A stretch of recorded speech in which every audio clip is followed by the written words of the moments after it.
Best of an entrepreneur. We've raised the bar. Learn firsthand from successful business owners and create your own path to success. I'm going to show you how great I am. It's time to hit the road to growth with team lead of the Enriquez Group, Realtor Vinny.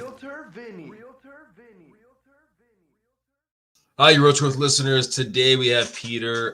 He's an author, internet marketing entrepreneur, clothing line. I think there's like a long list. I think I needed to print that out, but whatever, you know what, if it's doing with putting words on paper, Peter probably has some kind of correlation to it. Thanks, Peter, for being here today. Yeah, man, I'm stoked. Thanks for having me. So yeah, walk us through it, man. I mean, I used it a lot before, but I guess I'll bring it back today. What's your elevator pitch? I mean, someone asks you kind of what you do, Peter. I mean, because you have so many hats, what do you say? I build internet brands that have impact and scale them and then sell them. That's pretty much what I do. Build real brands that are unique, brands that honestly leave an impact in the market that it's in, whether it's the dog space, men's mental health, supplement space, really like change the niche that whatever I enter into. That's probably like what I do best, and then sell it. I love exiting companies. Because if I don't exit them, I just break them. I've done that before. So I like to build it and then sell it and then move to the next thing. Well, I mean, let's rewind. I mean, so did you have a background in social media? Did you have a background in technology? I mean, where does this kind of all come from? Yeah, no, I have actually a background in biology. I have a biology degree from university. So way different course of action. But in university, I decided to write a book called Anabolic Stretching. And it was this fitness offer that taught men how to do these loaded stretches that would help them build muscle. And you would add it to the end of your workout. And when I wrote that book, it took off instantly. I remember I was walking to the gym, and it was a week before my finals in biology. And we started doing 100 sales a day. My phone was just like blowing up. Within like 2 weeks, I was making more money than the professors. And I was like, holy shit, this is like, it's game time, So that's kind of where it started. And, it started this journey of like building, things, whatever they are, books, courses, businesses eventually. But I ended up building the Anabolic Stretching brand into this over 40 men's health brand, which I then sold about 2 years after the initial kind of launch. And that started me on the journey of building and selling and all this kind of fun stuff. University, I mean, did you go to school in the States or outside the States? Canada. I'm a Canadian, actually, originally. Okay. Yeah, I mean, You rarely hear an American saying basically university. I was like, all right, like curious. All right. Yeah. So it's different in Canada. It's different in Canada. If you say college in Canada, it's much different. It's a different kind of level of school. Gotcha. Yeah. So when someone says college, are they saying basically it's like trades? I like trade school, kind of. So handyman, electrician, stuff like that. Yeah. University is more like, I don't know, educational student, not educational, but more up here, I guess, less with your hands. Yeah, that makes sense. Yeah. It's the small things that pop up, right? Yeah, exactly. So what was the intention? I mean, when you were going to university, I mean, what was the original intention? I mean, what were you going to do after you graduated? Dude, honestly, I didn't know. That was the thing. I went to uni just to kind of explore what was next. I had a scholarship, and my parents, paid for the rest of it, which was really grateful for that. And I didn't really know many. I went for biology. I was a super smart science kid. I don't have a photographic memory, but I have a very, very good memory in terms of just learning things. And so I didn't really have to study since I was probably 7, I would say, for school. Oh, wow. Yeah, I haven't studied since I was probably 7 or 8. Even university, I skipped most of my classes. I would still get by, good marks. And it's kind of what allowed me to enter this kind of internet business world, because I would skip class, go to the library, pretend to study, but actually work on my internet business instead. So it was very fun. But I didn't know, man. I didn't know what I wanted to do. I knew that, back in like 2012, 2013, the internet kind of game wasn't as like heavy hitting as it is now. And so it was still new to me. And like the 19-year-old kid trying to get into the internet game and try to tell my parents that, they're like, what the fuck are you doing? My dad's a dentist. My mom has like a math degree. So they're very school oriented. So I'm guessing with the internet thing as kind of the side gig, that was just to make money then, or was it basically a pathway for something more? No, it was a pathway for something more. I always knew that I wanted to write a book. That was the big thing. I knew I wanted to write a book, and I did write a book, my first book ever, which was Feast Your Way Fit, and I made it was 13 or 14 probably, and it was my second year university. I wrote the book, and I made one sale, $8.99, one sale in 1 year.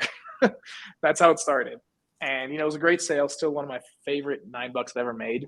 But it kind of taught me this lesson of it's called a best-selling book and not a best-written book. And I had to learn how to sell my shit. And that's kind of what started my journey of marketing and understanding, like, how do I move good product? Because I knew I could create a good product, but how do I get it into the hands of people? How do I make it go viral? How do I make it, into something where people want to buy it and then they then eventually change their life with it? And so that became my self kind of education journey on copy, marketing, direct response advertising, building businesses, scaling on YouTube, etc. Now, where did you gain this knowledge base? Was it trial and error, or did you actually have a mentor? Did you have watch videos? I ended up joining some masterminds when I was very young, and I got fortunate. One of my main mentors, Alex Morocco, who also goes by the name Jason Capital. This was before he was, very famous. I met him in 2014. He kind of showed me the ropes and how to sell things online. That was kind of the education that I got. And then after that, I kind of had some more mentors where it was very one-on-one. I paid them a small fortune, but they would look at my marketing and they would be like, this is right, this is wrong, this is how you want to frame it, this is how you want to do this. And that was every week, especially during the pandemic, where it was like, there was nothing for me to do except for work, and it was just like work, review my work, how can I improve my marketing, and then do it again the next week and do it again the next week. But yeah, man, very good on very intense masterminds at the beginning, and then one-on-one coaching, which I think has been the best ROI for me. Anyone that I know, to be honest, done one-on-one coaching in a specific area that you're trying to improve has just 1,000 times whatever income or whatever money I put into it. Being that there's so many gurus and false gurus and all that kind of stuff out there, I mean, what would be, and I know you teach classes and do that kind of stuff, right? I mean, so you're in this space, right? And there's people out there, I've had probably a couple of them on the podcast that you gotta I'm not really sure of what they know what they're talking about. I mean, how can someone that's listening right now know they're getting the right person to actually take them to the promised land, or at least give them the pathway of how to get there? So at least with direct response advertising and internet marketing, there's so much money to be made actually doing it that if someone is not actually building the businesses, I don't think that they're for real. If they're just coaching for the sake of coaching, it doesn't really make sense to me. I do some coaching on the side for a small fortune, only because it's fun and I like doing it and I can help some people, but it's not how I make money. It's kind of just a little side thing. How I make money is with my brands that I build using the tactics that I'm teaching people. The other thing too is that if you're not in the game, internet game moves so quickly. Every 6 months it's changing, that if you're not in the game, you get left behind. And you can't teach if you're older than 6 months. You need to be in the game. You need to be innovating, creating, building, understanding the internet, everything that's going on in the space. And the only way to do that is to actually be in it and actually be trying to scale your own products, your own businesses. And if you're not doing that, I don't think that you're for real, personally. Is there a way to verify, or is there, I mean, when you're talking to a coach, right, to say, hey, I actually want to see what you're actually selling or what's going on? I mean, what's the proper way of doing that? And is there a proper way of doing that? For me, for finding coaches, I almost always try to get by referral. And so that way I don't have to ask if they're for real or not. I have a good network, and I'm just what is this guy's track record? Do you know him? And I have very trustworthy inner circle, and I don't really question them anymore. I also have a platform where if someone kind of fucked me over, it would really hurt them. And so it wouldn't do so well. In the beginning, you kind of just gotta use your best judgment. And for me, it's always looking at, all right, is this guy making his money off coaching, or is he making his money off of doing other shit? Yeah.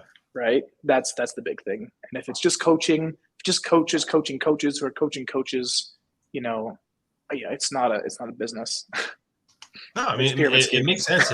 If you can't do it, how are you coaching it? I mean, exactly. Pretty straightforward. I mean, so when you look at it, I know you have a lot of different avenues, and I think the online marketing is the core of a lot of these avenues, right? So when you look at basically the online marketing for someone listening right now, is there kind of a flow to it where it becomes idea, structure, product? I mean, what's that flow look like? And it'd be really, really generic. Okay. So I would say up until probably this year, it was always for me was like, is there a hot niche and what does the marketing look like? And then I would develop the product. That's how it used to be for me for a very long time. The reason being knew that like, if the marketing sucked, it didn't matter how good of a product I had, I couldn't sell it. That was my whole philosophy. Over the past probably 6-7 months now, I've kind of gone back and realized that you need to pick a great niche. That's the first thing.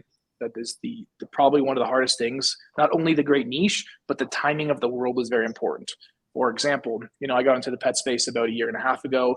The reason being, I saw every fucking person on the planet get a dog. Like in my entire neighborhood, everyone has a dog. And it was an underserved niche, a multi-billion-dollar niche. I think it's $200 billion or something a year. And I knew there was an opportunity there. There also wasn't that many internet marketers doing dog stuff for a variety of reasons.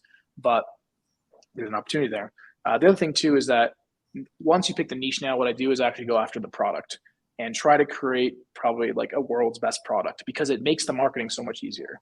Because I know if I get the niche right and I get a great product, the marketing is just effortless for me. And so that's kind of how I've done it. Now I do it. And it seems to be working a lot better, but it is a lot slower. It is, creating a good product is not easy. And for like, I mean, how does your flow work, your systems? Do you have like team members? Do you have your marketing people that do this? And now it's just like, hey, I got this idea, and then this kind of takes the next step. And I give it to John and all kind of stuff. Yeah, so I'm usually the innovator, idea guy, creator, and I have teams depending on which brand, and they're kind of the implementers, I would say. So it depends on which brand we're talking about, but in general, it's Peter has an idea for this product. Let's try to create this product. What do we need? Do we need manufacturing? Do we need sales pages? Do we need, copy? I'll still do all the copy for the most part for all my brands. I just don't trust very many other people to do the copy the way I want to do it, and the effectiveness as well. And I also, when I'm creating a product, it's, part of my soul's in it, and I can market a lot better as well, a lot easier, a lot faster. And so I still hold on to the marketing aspect, at least in the beginning. As the brands scale, we bring in marketers to kind of continue to make it go. But in the beginning, it's always, Peter marketing, Peter creating products, and having the team implement everything, getting it out into the world. And how does that work with the team? I mean, the hiring process, bringing them on to the next one. Okay, we got more products coming through. We're going to actually sit you over here. How does that work? Okay, so for hiring processes, I actually don't hire. I have usually partnered with business partners who are much better operators than me, and they're doing the hiring. Like gotcha. When I create businesses, I almost always partner with another person because I know my skill sets, which is creative, innovation, scaling, and marketing. Those are my areas. Building teams, I can put teams together. I'm very good at finding who needs to be on a team. That is definitely a superpower line, but actually building a team, making sure everyone's happy, making sure everyone's dialed, that is not my skill set at all. And so I always partner with people who have that skill set, the operators, because it allows me to 10x the growth of my business, of like what I want to do in the world. And I'm a big fan of getting a smaller piece of the big pie than a big pie with fucking nothing. So I think that's a key right there it's always funny when people try to fight for nothing of a pie. For everything of a nothing pie. When you're looking at partners, because you've started so many different businesses, so many different companies, right? So you've had that relationship of probably some good partnerships and some bad ones, right? What are some key takeaways when someone's listening right now and they're going, hey, I got to bring on a partner for this. What should they remember? Yeah. Oh man. Obviously track record is very important. Their own track record. Timing of the other person's life is also very important, where they are in their life, how chaotic their relationships are they married, do they have kids, stuff like that. That's very important when choosing a business partner, because that aspect, which people don't think about, can destroy a business, and it can destroy your partner, which then destroys everything.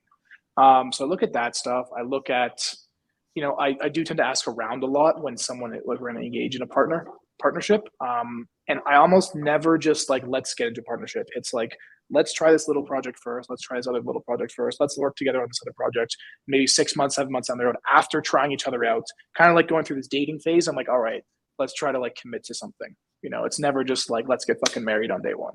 Cause I've done that and it's a disaster. So yeah. I mean, if we were talking in 5 years from now, where do you see, I mean, by that time you probably have more companies, right? I mean, do you have kind of like a roadmap of where you're going, and like how often are new ideas kind of pop in your head, or do you jot them down all the time?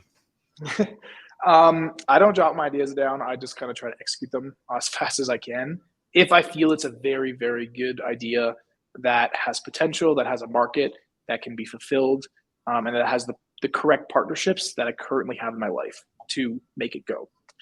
If it's an idea that's later on, like for example, Pup Labs, I actually had seen the logo for Pup Labs 3 years ago, the original domain puplabs.com in 2018.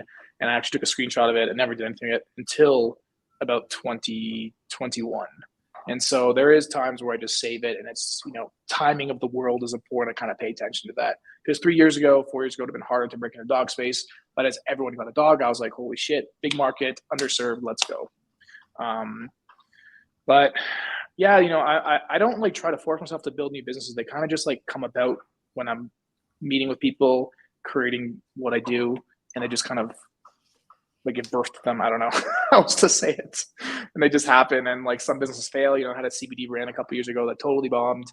But for the most part, I've been a pretty good track record lately in the past 2 years of everything just like hitting very, very well. And it's because I'm a little more aligned with what I want to do and in the right niches, a little more clear-headed. I've had a ton of therapy to kind of get my head straight in terms of executing on the best business principles and choosing businesses and choosing niches and choosing partners. So that's been really helpful as well.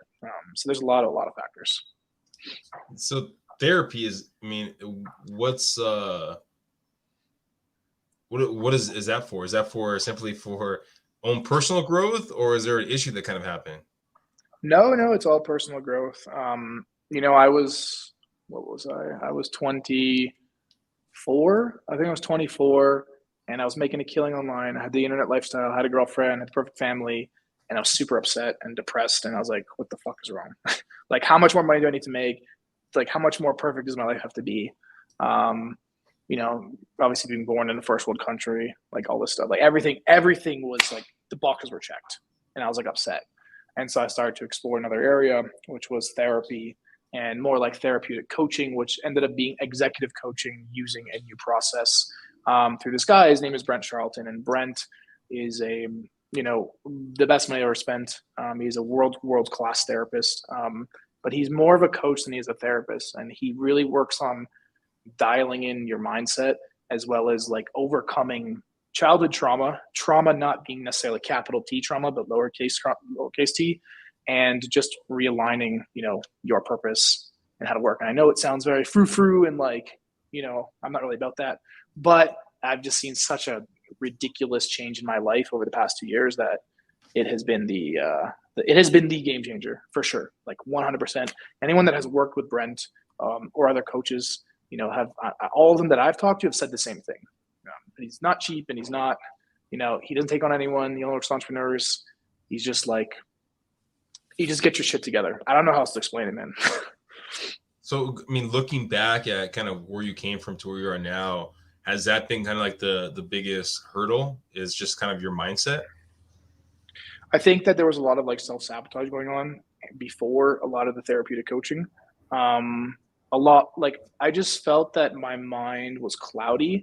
And let's say post-intensive, because the way that the therapeutic works with Brent is you go for 4 days straight with him, you do 9 hours a day, and you do this kind of intensive, and then you kind of take a break and you do it again. So it's very intense. But I remember after the first intensive, it legitimately felt like, you know, a mask had been taken off, a blindfold had been taken off, and like I can see for the first time, like everything, all decisions, everything I need to do, everything that's bad for me, what I need to cut. Yeah, that's exactly what happened. How long did that process take? Well, to work with Brent, you know, I hired him when I was 24. Pandemic happened. And he has a year-long waiting list, so I didn't see him till 2021 in July. That was the first time I kind of got with him. And, you know, I've been with him every 4 or 5 months. I go to his house. I'm actually going in 6 weeks to go see him again. You know, he works with 20 clients, and most of them are my friends. and they all say like the exact same thing, the like word for word the same thing, and it's pretty nuts, dude. It's pretty nuts. So how, I know you said that you've had success in all your businesses now. I mean, how else have you seen basically growth in, I guess, your products, your businesses, how you look at things? Well, a lot of the business partnerships have been a lot better recently because of this kind of realignment, this clarity. A lot of business decisions. I know which niches to go into, which niches to avoid, how to make better decisions, when to cut my losses. All my behaviors for business have improved, and thus the results. It's the behavior change that's the most poignant. Is not the results necessarily, but the behavior change precedes the results. Like if you want to get shredded, you need to change your behavior. You need to behave like someone who is shredded before you get shredded, right? If you want to run $100 million company, you need to change the behavior so you run a company as if you were already doing that $100 million, and then you get there. You don't do it before. Make sense?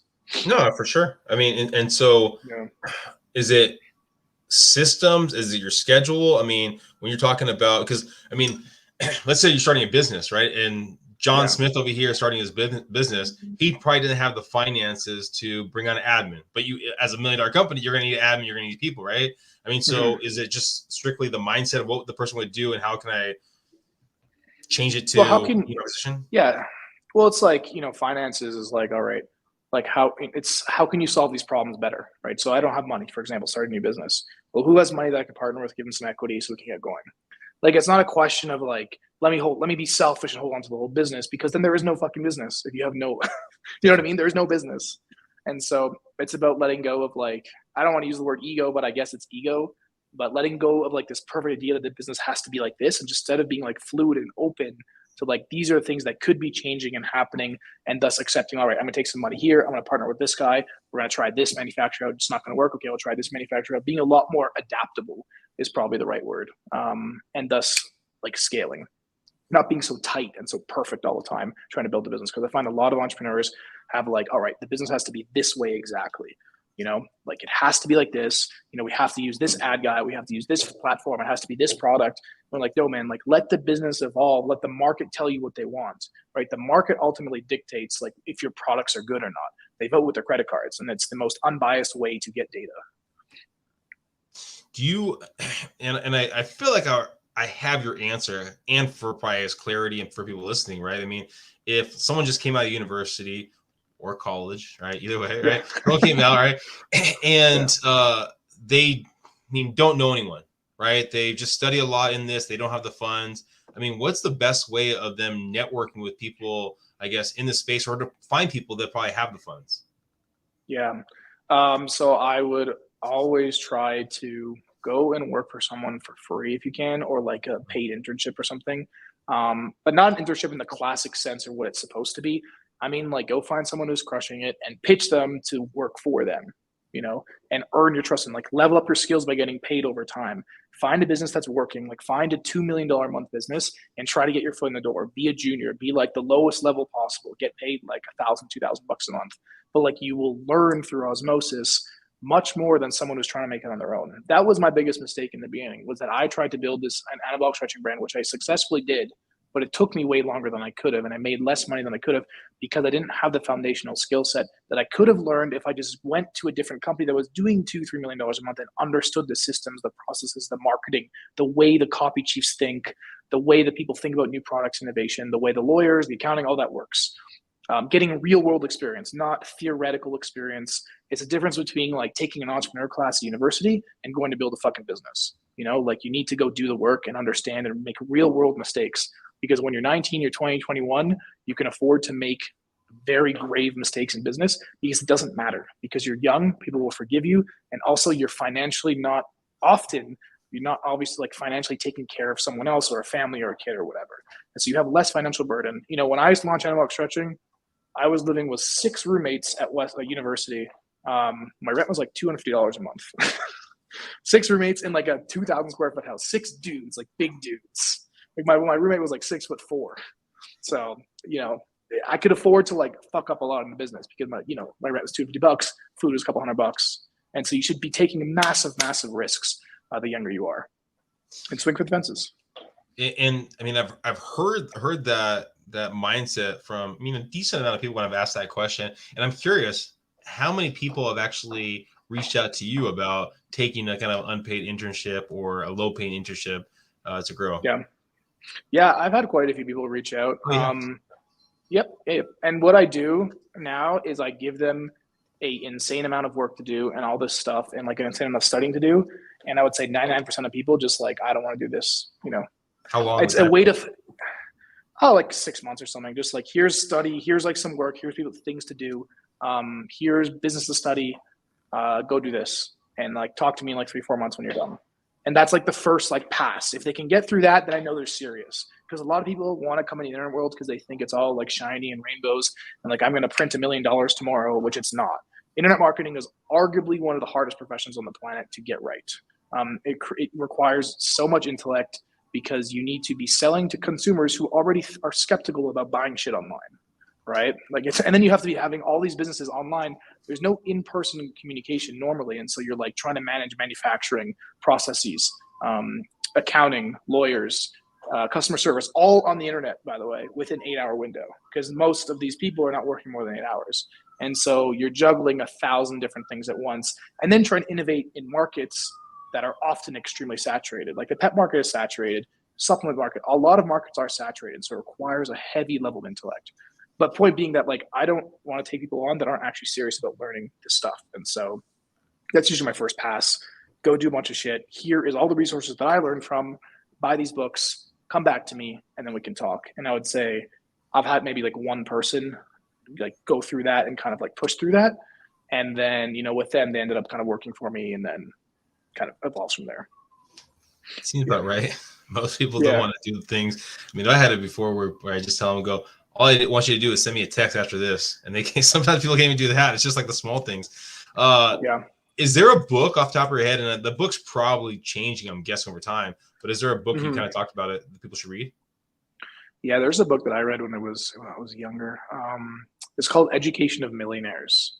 I forget the author. I can look it up. But that book, it reframes the idea of like what you actually need to learn to kind of become a millionaire. It talks a lot about direct response advertising, scaling on the internet. It's definitely an older book. Let me find.